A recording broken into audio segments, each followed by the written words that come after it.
Ready start. सभापति महोदय, मैं वित्त विधेयक का समर्थन करने के लिए खड़ा हुआ हूँ।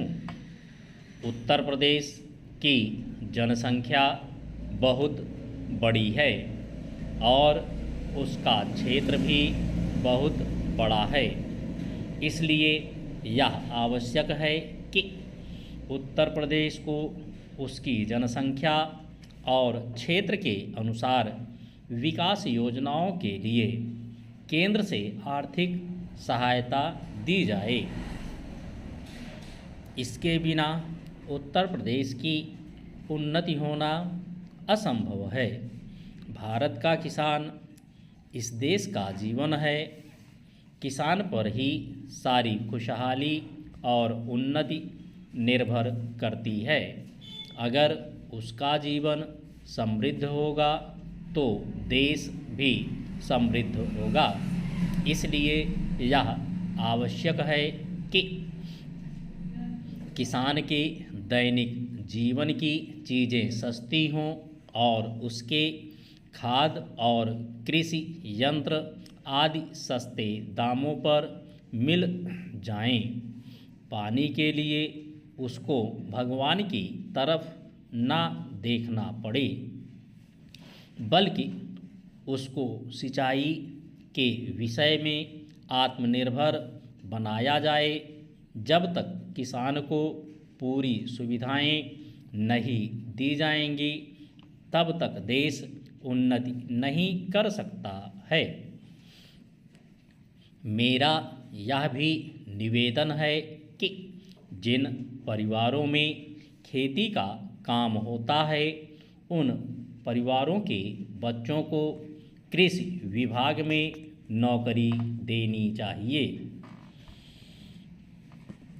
यह मैं आवश्यक समझता हूँ, क्योंकि उन्हें कृषि के बारे में व्यावहारिक ज्ञान नहीं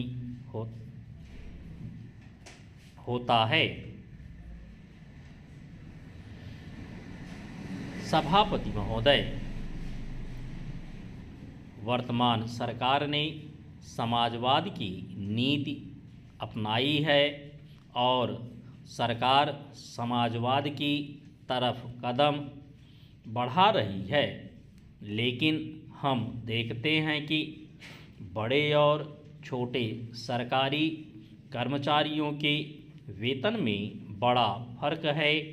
कुछ अधिकारियों का वेतन हजारों में है, जबकि चपरासी आदि छोटे सरकारी कर्मचारियों को सिर्फ 5,000 या 7,000 रुपये मिलते हैं।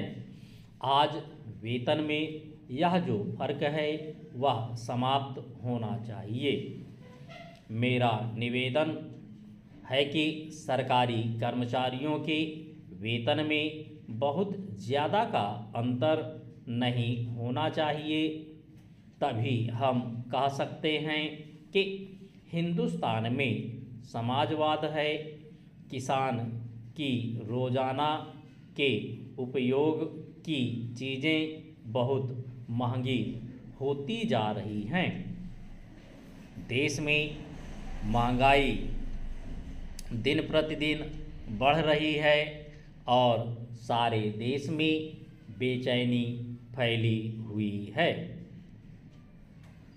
इस बढ़ती हुई महंगाई को रोकना आवश्यक है, नहीं तो देश में क्रांति हो जाएगी। आप इस सच्चाई को छिपा नहीं सकते कि आज देश में चारों तरफ बड़ा असंतोष है और लोग बड़ी आशा से हमारी तरफ देख रहे हैं, लेकिन महंगाई हमारे नियंत्रण से बाहर होती चली जा रही है। देश में काले धन की बड़ी चर्चा की जाती है, उसको निकालने के लिए बड़े प्रयत्न किए जा रहे हैं।